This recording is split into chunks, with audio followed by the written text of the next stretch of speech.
गोजरी ज़बान में अपडेट सुनिए।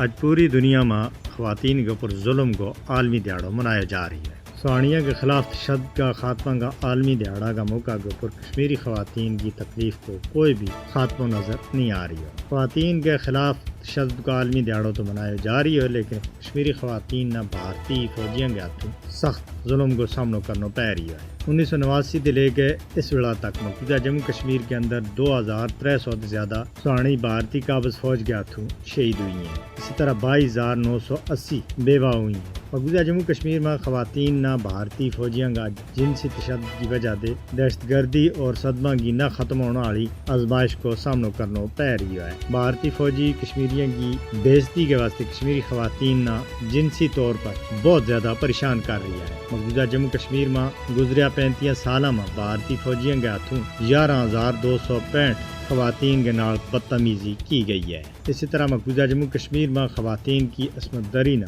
जंगी हथियार का तौर के ऊपर इस्तेमाल की जा रही है। मौजूदा जम्मू कश्मीर के बीच कश्मीरी ख़वातीन न इनका प्यारा की जबरी गुमशुदगी के जरिए सख्त अजियत को सामना करना पै रही है। आलमी इंसानी हकूक़ का इदारा न मौजूदा जम्मू कश्मीर में ख़वातीन के खिलाफ भारतीय फौजियों का ज़ालम को नोटिस लेने की ज़रूरत है। ख़वातीन के खिलाफ तशद्दुद का खात्मा को आलमी दिहाड़ा दुनिया न कश्मीरी ख़वातीन की तरफ तवज्जो दौड़ने की ज़रूरत है। ख़वातीन के खिलाफ तशद्दुद का आलमी दिहाड़ा का मौका के ऊपर कश्मीरी ख़वातीन न भारतीय बर्बरियत से बचाने के वास्ते आलमी दुनिया न ऐसा इकदाम करना चाहिए जिसकी वजह से मौजूदा जम्मू कश्मीर के अंदर ख़वातीन के ऊपर होने वाला जुल्म खत्म है और भारतीय बर्बरियत न रोकने के वास्ते आलमी बरादरी न अपना किरदार अदा करना चाहिए।